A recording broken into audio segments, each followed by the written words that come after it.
maghrib yang dimuliakan Allah,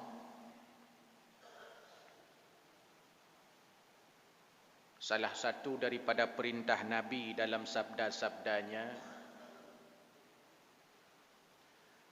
akthiru min hadhimil ladzat,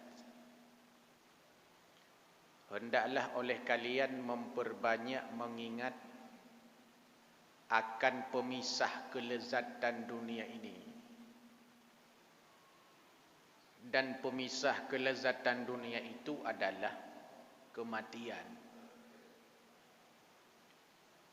Kematian itu merupakan satu kepastian. Setiap kita meyakininya. Bahkan bukan hanya sekedar kita, orang-orang yang tak pernah ibadah pun dia tahu bahawa mereka akan mati. Akan tetapi perintah Nabi bukan hanya sekedar tahu bahawa kita akan mati, akan tetapi diperintahkan Nabi supaya kita banyak-banyak ingat mati. Supaya kita banyak-banyak ingat mati, di antara anjuran agama, sering-seringlah kita berada atau hadir pada kegiatan-kegiatan atau peristiwa-peristiwa kematian. Baik kepentingannya untuk menunaikan fardu kifayah atau kepentingannya untuk takziah. Karena takziah itu di antara fungsinya adalah untuk menghibur keluarga, mendoakan orang yang sudah meninggal dunia, sekaligus momentum bagi kita yang masih hidup mengambil ibrah dan pelajarannya.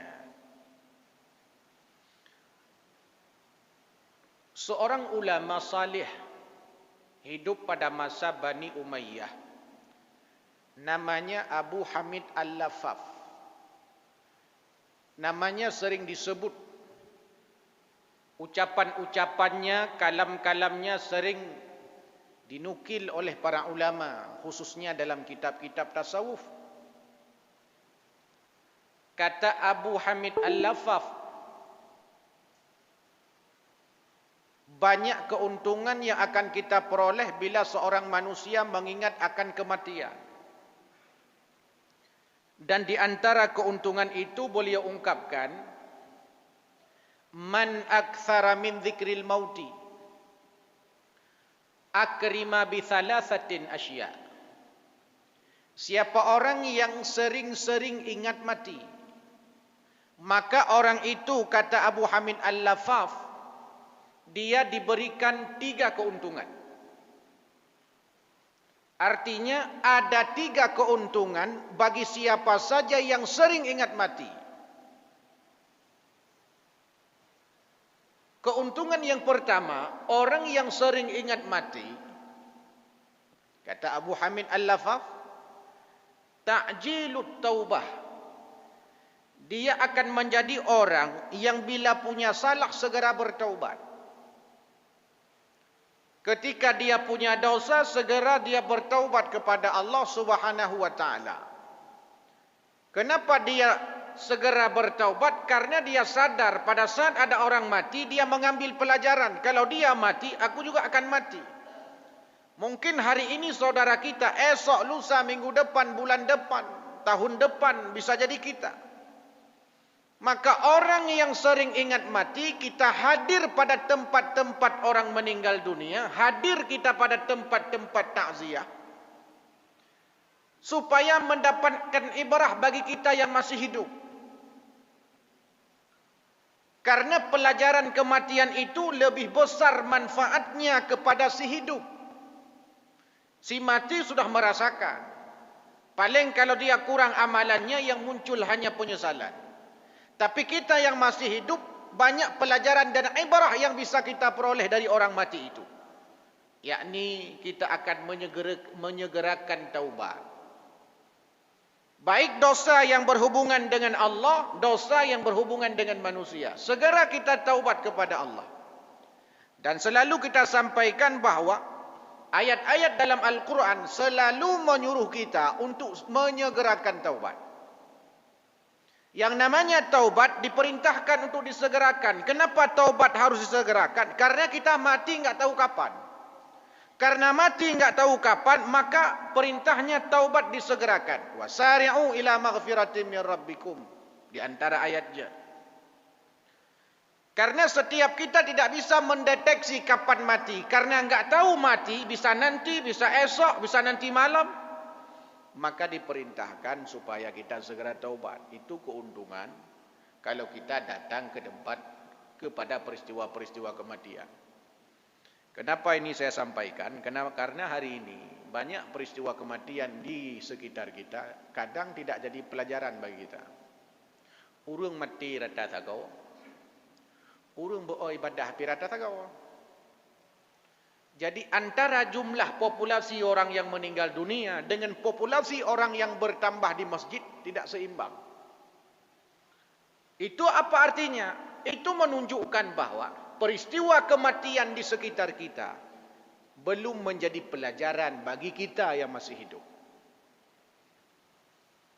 Maka ini yang diwanti-wanti oleh Abu Hamid Al-Lafaf. Sering-sering kalian datang ke tempat-tempat kematian, melihat orang yang meninggal dunia, bahkan ziarah kubur, itu agar kita menjadi orang yang ta'jilut taubati, menyegerakan taubat. Keuntungan yang pertama. Keuntungan yang kedua, kata Abu Hamid Al-Lafaf, orang yang sering-sering ingat mati, wa qana'atul quti. Orang itu akan qanaah. Orang itu akan merasa puas akan nikmat yang Allah berikan kepadanya. Kenapa? Dia menjadi orang yang qanaah, menjadi orang yang merasa cukup atas apa yang Allah berikan. Dia tidak akan terlalu mengejar dunia ini. Hana gi apa abeh watai. Hana sampai tinggal sesemayang gara-gara but. Tinggal ibadah-ibadah gara-gara pekerjaan. Pakan sampai tinggal. Karena agaknya sadar, dia tahu bahwa apapun yang dia miliki hari ini yang aspeknya materi, rumah, kebun, mobil, bahkan dari aspek manusia sebagai keluarga, kita punya keluarga, semua akan tinggal dan kita akan mati. Buktinya banyak orang kaya yang mati kembali kepada Allah, dia enggak bawa apa-apa. Yang dia bawa cuma kain kafan 3 lapis atau 5 lapis. Kemudian keranda, papan keranda, barang 1 atau 2 papan. Itu saja yang dibawa ke alam barzahnya. Kenapa kita hari ini terlalu sibuk dengan dunia, terlalu sibuk mengejar yang aspeknya materi? Kata Abu Hamid Al-Lafaf, itu sebab banyak peristiwa kematian belum bisa kita ambil pelajaran. Maka orang yang sudah mati, bila kita lihat, membuat kita mengambil pelajaran, apalagi itu orang-orang terdekat dengan kita. Harapannya pada saat itu kita menjadi orang yang qanaah. Bahkan menjadi orang-orang yang mampu menjaga diri, bukan hanya daripada perkara-perkara haram, tapi juga daripada perkara-perkara syubhat. Yang ketiga, keuntungan orang mengingat mati, kata Abu Hamid Al-Lafaf, keuntungannya adalah wa nasyatil ibadah. Dia akan rajin ibadah. Kenapa menjadi orang yang rajin ibadah? Karena dia sadar bahwa akan mati. Kemarin malas ibadah ketika kita datang hadir ke peristiwa-peristiwa kematian. Kita menjadi orang-orang yang taat ibadah kepada Allah Subhanahu wa taala. Kalau hari ini ada peristiwa kematian, malah peristiwa kematian itu tidak membuat kita segera bertaubat, tidak membuat kita menjadi qanaah, tidak membuat kita menjadi orang-orang yang rajin ibadah, berarti ada masalah dengan hati kita. Nyan nama dalah tu. Nama dalah ngati dia. Ada masalah dengan iman kita. Masa peristiwa kematian rata sagau? Gara-gara tahu tajak takziah na, tajak ba urang mati na, tak semayang manyet na, kadang-kadang cik tanya kuh kubu manyet. Tajak ziarah kubu na. Tapi tanya taubat, hantate udip kon mahataro tetacok atatagop takut. Ibadah buo. Itu kata Abu Hamid Al-Lafaz. Semua akan tinggal. Yang akan membersamai kita ketika mati disebut dalam kitab 7 perkara saja. 7 bab. Ketika kita kembali kepada Allah, 7 perkara ini yang akan menemani kita. Pertama, amalan kita membangun masjid. Membangun masjid. Walaupun hanya sekedar satu batu bata, satu sak semen, satu truk pasir yang sekarang sedang disiapkan untuk kamar mandi. Yang sekarang sedang dipersiapkan. Itu yang akan kita bawa. Amalan kita membangun masjid, amalan kita membangun tempat-tempat ibadah, amalan kita membangun lembaga-lembaga pendidikan agama. Berapa banyak masjid di Lok Sumawa ini yang belum siap? Berapa banyak lembaga pendidikan agama di Lok Sumawa ini yang belum siap? Itu mestinya kesempatanlah bagi setiap kita. Karena itu yang akan ikut kita. Itu yang pertama. Yang kedua yang akan ikut kita adalah bila kita wakafkan Al-Quran. Kita wakafkan Al-Quran, lalu Al-Quran dibaca oleh orang. Amalan itu yang akan terus mengalir kepada kita walaupun kita tak pernah lagi baca Quran. Kenapa? Karena sudah mati. Kamate danyo hanjel le baca Quran, kakah hanale pahala, bahana tak baca le. Tapi gara-gara pahala na tawakaf Quran ibaca le gop, bukan danyo baca. Ibaca le gop. Terus manfaat kepada tanya-tanya uru-uru yang tawakaf Quran. Atau kan Quran, kitab tawakaf. Nah lembaga-lembaga pendidikan agama ada kalanya na uru-uru kasihan ya hana kitab. Tajak tanya tiap belau hai, baklong 30 buah kitab. Yang kitabnya dipelajari, dipahami, dikaji. Tanya kitab hanya tak baca, tapi pahala baca kitab sampai merumpuk. Dengan wakaf kitab. Kitab hanya tak baca. Tapi pahala baca kitab sampai mana ada. Pergi baca lagi kau. Kita tanya kat mati. Yang membersamai. Apalagi yang akan membersamai kita menggali sumur. Menggali sumur. Takuh mon. Apapun nama monnya, apakah mon bo atau mon gedung, pokoknya mon. Monnya no takuh, icok ia legap. Diambil air oleh manusia, dimanfaatkan air oleh binatang. Akan terus mengalir pahalanya untuk kita yang masih hidup, yang sudah mati kembali kepada Allah. Dimanfaatkan oleh orang hidup sumur kita itu. Mana lagi kita alirkan air. Nah semacam irigasi.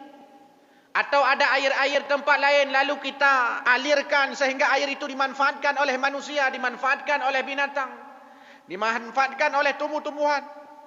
Semuanya itu Bapak Ibu sekalian berbahagia akan membersamai kita terus-menerus pahalanya. Mana lagi menanam pohon. Menanam pohon. Menanam pohon, bila kita tanam pohon, lalu pohon itu dimanfaatkan oleh binatang, dimanfaatkan oleh manusia, mengalir pahalanya kepada kita yang sudah meninggal dunia. Kalau pohon itu punya buah, katakanlah mangga, lalu buahnya dimakan tupai, dimakan kelelawar, pahala sedekah kepada orang yang menanam pohon itu. Oh kadang dicu oleh kau. Dipajuh oleh manusia. Boh kayaknya. Pahala sedekah bagi orang yang sudah meninggal dunia. Bagi yang menanam pohon mangga itu. Atau dia menanam pohon yang tidak ada buahnya. Menjadi tempat bagi orang untuk berteduh. mengalir pahala teduhan-teduhan setiap saatnya. Bertanya mentang tak pedang motor tak minta bak kaya yang raya. Pejut bek suum motor.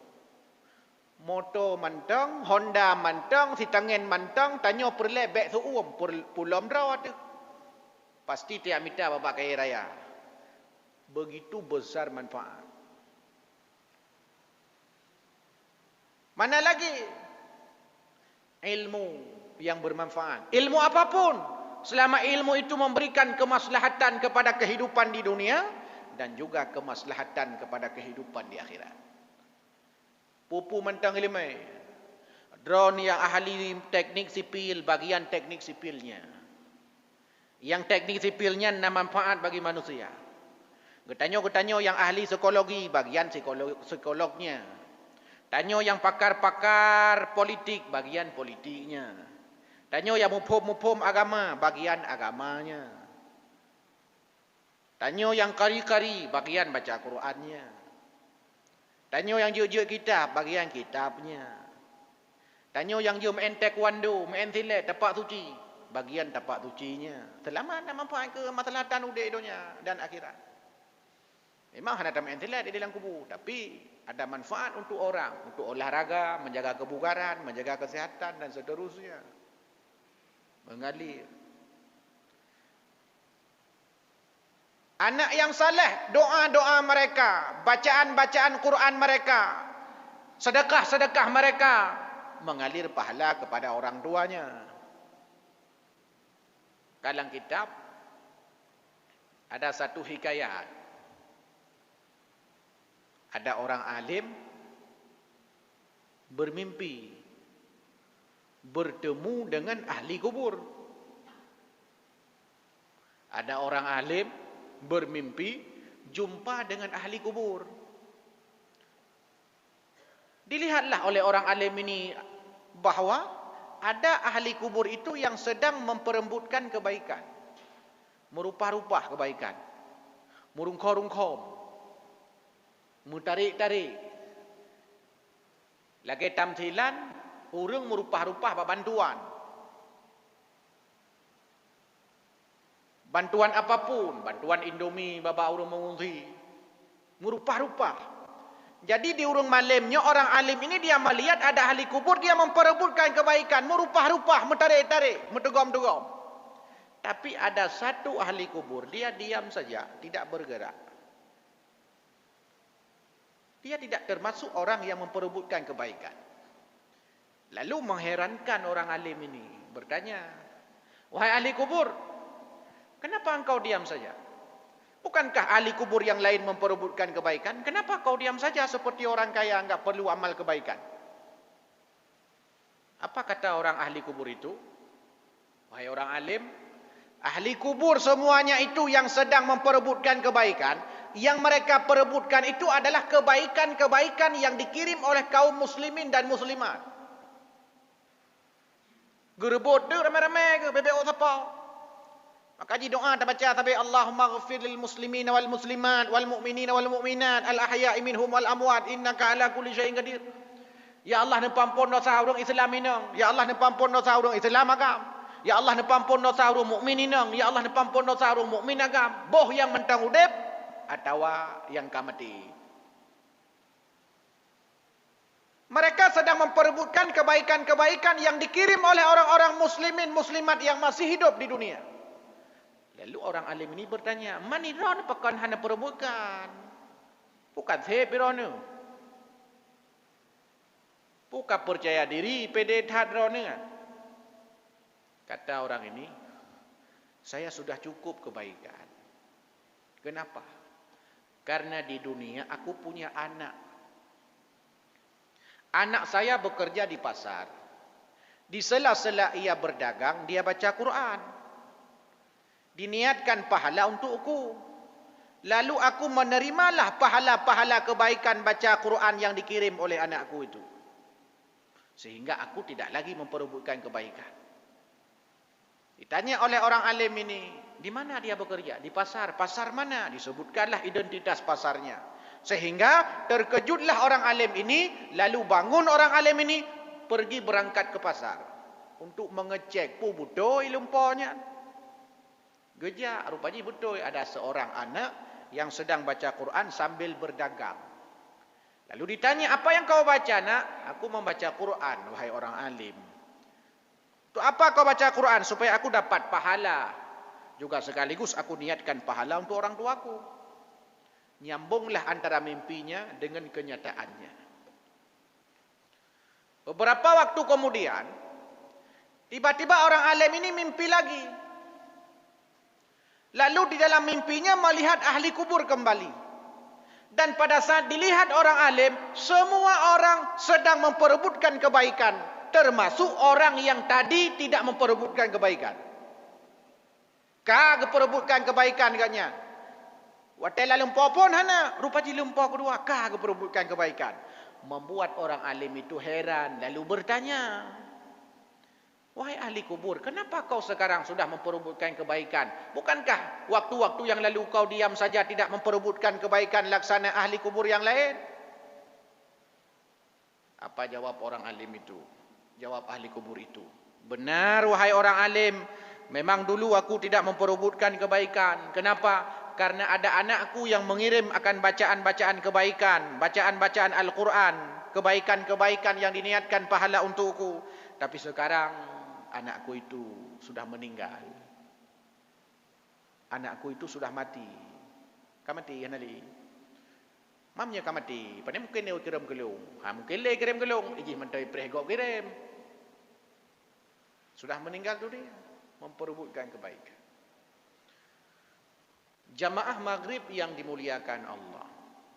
Itu saja yang membersamai. Lain semua habis. Yang lain semua hilang. Yang lain semua binasa. Le harta icok perumah tanyo-tanyo agam. Le harta icok ilako tanyo-tanyo hino. Nyaka mati kan ada. Bukti jika le sampai-sampai rumah tanyo dumnya.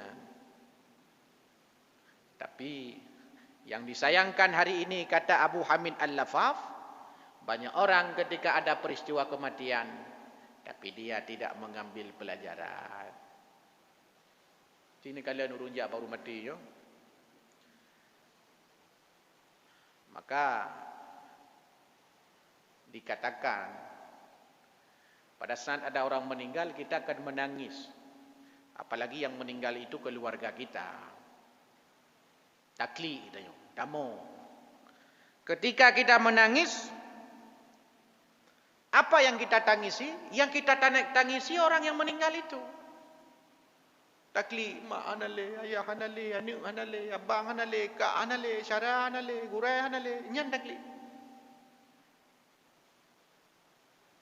Tapi sebenarnya, kalau seandainya kita paham tentang kematian itu, kalau seandainya kita tahu berapa besar dan beratnya mati itu, sungguh kita tidak lagi menangisi orang yang mati, tapi menangisi diri kita sendiri.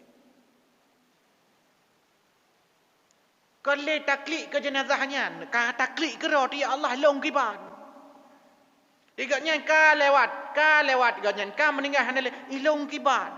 Jadi ka klik ke jenazah, tapi ka klik ke roh ya Allah ilong kiban. Menyegaknya laganya ilong kiban ya Allah. Itu orang-orang yang dia merefleksikan akan kematian.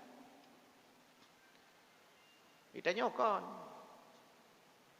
Hai waktu takun ni tanyakan roh mentang lung-lung agaknya matuji. Bentuk kan fikir kan pegah-pegah ke roh kon matuji ge tanya. Ge tanya dah dijak orang mati tak khem orang mati dia. Yuk tenda kan. Tak khem ke roh dengangan kiban ha tanya kiban ka belaranan kiban nacan lewetnya putai kalinya koli kota. Tatanyan pegah. Kiban caleg partai politik dah kata bergabung kalinya. Atanya hana batih ni dengar bapak. Padahal manyet jenazah masih ada di dalam rumah hepat larmoh. Larmoh hepat jenazah mantang ke semana. Tanya lah hepat jenazah ke mana? Dengar ke semana? Oh kan, tang terima dah pir korok lem dua bat. Nyamban ni tanya hanaya dembeo pi hanaya. Memang hanaya demo beo pi hanaya. Karena kata anggap matinya sesuatu yang biasa. Padahal kematian itu sesuatu yang amat luar biasa. Bahkan kematian itu disebut sebagai tanda daripada tanda-tanda kiamat. Yang kematian. Maka kata para ulama, kalau seandainya kematian itu saja tidak bisa mendidik kita, tidak bisa membuat kita segera bertaubat, tidak membuat kita qanaah, tidak membuat kita rajin ibadah, tidak ada lagi pelajaran yang bisa memotivasi kita supaya kita segera taubat, supaya kita qanaah dalam hidup, supaya kita rajin ibadah. Hanali ini, Bu. Walaupun tak ceramah lagi nyotip malam. Hai angguk, tetap angguk. Dia dengar kan angguk. Habis-habis. Tapi itu udah lebih luar dan macam-macam. Biasa alam dia. Hai mandum tu katanya orang tabak. Berjut karena kematiannya hanjit le ke pelajaran. Kata anggap peristiwa biasa. Tapi menyesigaga langkahnya baru terklik dia lagi urung jak bakak kalian Kaabah. Tanya tata kalian Kaabah, tata kalian urung cerita-cerita kali kerja umrah, kali kerja wajib, guu Kaabah pertama kalinya lamudep kanyan secara nyata, secara langsung, roi mata ke. Roi mata ke, tapi roi mata. Menancit urung sakit kamu peloton ka irmo, hantam je kerja umur saji. Mu peloton ka. Nah ada kalanya 5 ton, ada kalanya 10 ton, ada kalanya 15 ton. Sakit menahun. Tapi suatu ketika sembuh penyakit itu. Gejak merempak jak lah masjid. Nyaroi mata. Rindu. Cukup hawa aku nak jak masjid. Cukup hawa aku nak jak masjid. 10 ton hantam gejak masjid. Bang gejak. Roi mata. Pergi hana biasa. Karena keinginan luar biasa. Orang-orang yang rindu dengan mendengar nama Allah. Wa idza dzukirallah, bila dia mendengar, diingatkan akan asma Allah, diingatkan akan nama Allah. Bila dia mengingat Allah Subhanahu wa taala, wajilat qulubuhum, bergetar hatinya. Bergetar. Kan pertanyaan bagi apakah kita bergetar? Kanyan pertanyaan jibat draw teman-teman. Punah mentot-tot. Punah bergetar. Waktu kita dengar zikirnya. Waktu kita dengar suwazan. Punah bergetar. Atau HP yang bergetar. HP bergetar. HP tanya bergetar. Kita tanya kadang dalam sembahyang. Hana bergetar. Apa bertandai. Mentang pun yang dah baca. Yang penting sah sembahyang. Masalah. Keterima ngedung. Hai. Dah fikir tanya. Itu kan persoalan. Yang masalah ibadah tanya. Pat urut Islam yang naik negara Eropah, hawa gede dengar suazan, tiba-tiba terdengar suara azan, menetes air matanya. Yang Pak Turki berusaha yang baru ibukanya, putranya tempat jamunya. Yang kai sulap pun ke gereja jino kagak pegat lom le Erdogan kaji ke masjid. Wate de suazan man sabo Turki, roi mata uru. Roi mata. Terharu. Tanya ti uro dah dengar. Kon terharu lah dah urun dege. Bagah long, dia ai katan long. Dia ai katan. Puan nak bulain bila. Puan nak bulain. Pu bila nak bulain katan mata. Mana pegot teman. Tapi tanya mono memang. Telat-telat tak ada temayang. Temayang lihoi tengah put. Poh put katan. Awai dah baru dah temayang. Lihoi katan. Gimana man bak akhir-akhir dah cok tapi cicok bak tepat wate ban azan dalam thong dia dah sembahyang dah jauh masjid. Nyan pasti trip lah wate ji. Trip wate. Nyo bagi tanya kan saya trip wate antara maghrib dengan isya. Tapi menyo urang maya mi dah hirmo.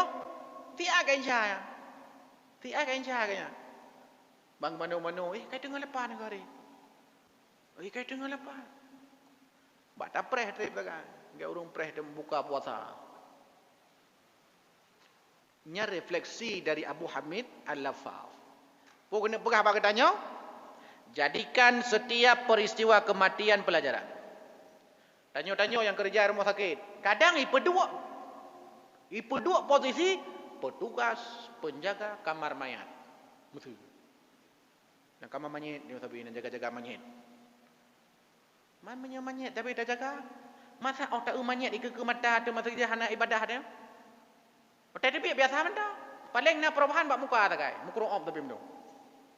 Tapi biasa hana kem nak kamar mayat na. Nyo tak kem biar dak kem balik mayat. Artinya yang nak perubahan pat Kan bak ibadah rupaji yang na perubahan. Bak karakter fisik tanyo takai. Karena tanyo biasa tugas bak kamar manyet akeji. Tak ke hana senyum dia. Dia tak ke kena jaga. Hana senyum. Karena sabe-sabe na 20 tahun inan pekerjaan hana pindah-pindah hana mutasi-mutasi sehingga tanyo-tanyo pikahi manyet. Wadai tak debi ulu ka biasa tanyo. Nya hana senyum le. Tak merempak urung ka biasa. Hana li senyum. Kira-kira menang kena pegah. Tapi ibadahnya. Hai urung pekerjaan lah dong kemah dongku. Tapi hana mandu mak tu jinyo. Pekerjaan masih kuh kubur pekerjaan. Kena orang menggali kuburan pekerjaan. Menggali kuburan. Gatnyan yang betul manyet long yu desap ke dia. Gatnyan yang tarik tanah long truk. Tapi ada takalan biasa anda katnya. Biasa anda kalan damnan hana masalah sesuatu yang biasa. Maksudnya hana yang lebih, maksudnya mereka ya temu tata tu. Hana ka biasa apa ni nak lo. Jadi peristiwa kematiannya kaji ke sesuatu yang biasa, maksudnya kan sesuatu yang luar biasa. Lagi urung korupsi nah. Korupsinya kan lagi sesuatu yang luar yang biasa mentang korupsinya. Ka korupsi lo biasa tengah di urung hai maka fikir pilih korupsinya. Ka korupsi juga di. Puji ka hai ke fikir le karena ka biasa. Oh tahu bat dipika korupsi. Oh tahu bat dipika korupsi. Karena ka sering tahu ka dege ke ro ka bo ka luar hai dah bermula ka korupsi jupu yang na. Amteng ro kuna bu thuro le ga ka thi ka korupsi jupu. Jadi karena ka biasa tanyo kamu ada kalang korupsinya. Karena ka biasa. Mestinya dalam ibadah, wateka semakin biasa, semakin god ibadah tanyo, semakin berkualitas ibadah tanyo. Mesti ji wateka biasa, idealnya. Kalau sudah biasa melihat orang-orang mati, mesti ji. Hati tanyo semakin lembut, semakin lembut, semakin lembut. Mesti ji, mana logika ji. Tapi kan rupa ji tanyo. Peristiwa kematian sabena, seminggu na, dalam sebuah kampung na, mesti tahu. Tapi biasa mendang matuji. Yang la WA tanya, grup WA na 20 boh tapo. Yang tiuron tu. Ino na kabar duka, belah deh bina kabar duka lah. Biasa mendang dia. Tanya tahu kamu meninggal. Oh kamu meninggal, berkata meninggal ke? Ya menang tagai. Maksudnya hana nilai lebih. Hana nilai lebih. Maka kata para ulama yang tahu berapa besar harga hidup itulah orang mati. Maka Haji menyatakan cerita tentang mati yang cocok bauru mati. Bauru udek mana cocok. Karena tanya kalau mendatakan mati. Man payah dah begah Haji. Itu tekan mati baru oh nyu hai begah jam munji. Hadirin jamaah maghrib yang berbahagia. Ini kan kesempatan bagi kita untuk mengambil pelajaran. Jadi jak bauru mati kan hanya sekedar jak. Jak bauru mati kan hanya sekedar hana mangat. Tapi jak bauru mati pertama karena perintah agama, yang kedua na manfaat-manfaat lain kepada dra tu, kepada kitanya, na manfaat lain untuk tanik cok ibarah, tanik cok pelajaran. Maka ji ziarah kubur kesunnahkan. Pujud, mak je cok pelajaran. Main tanya kau urung jak bak kubur dino hana leya ke mati. Di urinong ladu masya-Allah jabak kubu di kacamata bibi kacamata pion pelangi dua-dua boh yang kepedu di tam lom ya ka nyar darta dagalan jamun tadi ada je jabak kubu menan te begah nyan kau ya ka buka jabak kubu ka pakai ijajalikum baik imai lijeng ke mah kainan nya urang jamun nyokan tiga kau arwah jak kacam no kacamata biraya terus kenang bubut selfie dengan bateri sana sama nenek. Untung anak denak nenek. Idege ke nenek. Angkanya maksudnya hanjat lagi ke pelajaran, Yang dapat baca dalam kitab Sabilainya. Uruinong termasuk naik gepu makruh untuk ziarah kubur. Pujud. Tu na yang pahara. Gepu makruh dia kubur pujud. Karena urinongnya lemah hati. Lemah hati urinongnya. Tak kejap bak kubur tu kat sedih, kat meratapi, kat macam-macam. Maka ji hangga bijak. Urinong jamun. Urinong jamun. Urung inong kakru hati katnya ngau ragam. Tapi hana manduri inong betalah hantu untuk menong kabung huri inong. Inong dah ceramah pe kahe itu. Bagenangnya ka protes jun tu. Jadi hadirin yang dimuliakan Allah Subhanahu wa taala. Itu pelajaran dari Abu Hamid Al-Lafaf. Setiap kita punya kesempatan untuk melihat peristiwa-peristiwa kematian, ambillah pelajaran daripadanya, sehingga pada saat kita melihat peristiwa kematian, bergetar hati kita, takut kita kepada Allah Subhanahu wa taala, sehingga bila punya dosa segera bertaubat kepada Allah Subhanahu wa taala. Bila punya salah dengan sesama manusia, segera minta maaf. Jangan kita menunggu minta maafnya Pak Imam. Baik tampe tiap pre, kuam ada cabah menan mate ti kaglakai le nunggu imum. Nunggu imum gelakai yang najaknya, yang bila dom jauh-jauh ke ro kementang kana puaka. Piate gana la dom. Tajak ro tu yo mentau dip gelakai ma. Pemaah do thalu nya ta prothana aku khun gro ni. Nak tu nak ron wa go. Nan dibalah tu go. Kema. Talakai kero ditanya lada urung pre ku imam. Makanya lada urung tu meno. Mesti tak andai mata udip jenazahnya. Item lah kemah kero oi. Item. Mantung go akai ku imam. Walaupun teguang ku imamnya tajuk terkah 15 ribu. Tilak-tilak bergadah baru madukana. Tapi hanam salah je ganya ikhlas lillahi taala. Yang nak dipegah bahawa jangan menunda taubat. Karena sebaliknya ada kepegah. Orang yang tidak mengingat mati, orang yang tidak mengambil pelajaran daripada kematian itu, satu, dia akan melambat-lambatkan taubat. Dua, dia akan rakus dalam kehidupan dunia ini. Tiga, dia akan malas-malasan dalam ibadah. Kerja mana? Anak tinggal ke mati. Sini, nyam nyita jak kena tot draw delah. Budak pegah ke kau. Nyai tanya otak kata duk mesti bak kedai kopi. Nya kah nak tinggal dek mati? Hana. Otak taduk ngangon terakarakan di luar masjid. Hana tinggal dek mati. Oh, tatamanglah masjid baru tinggal ke mati. Nyan merupakan kesempatan bagi kita nyo bersama supaya kita nyo sadar diri bahawa kesempatan-kesempatan yang laginya rupa kita nyo manfaatkan, karena kematian itu tanda-tanda daripada tanda kiamat. Maka ambillah pelajaran daripadanya. Wallahu a'lam bissawab wa ilaihil ma'ab. Hadanallahu wa iyyakum ajmain. Wassalamualaikum warahmatullahi wabarakatuh.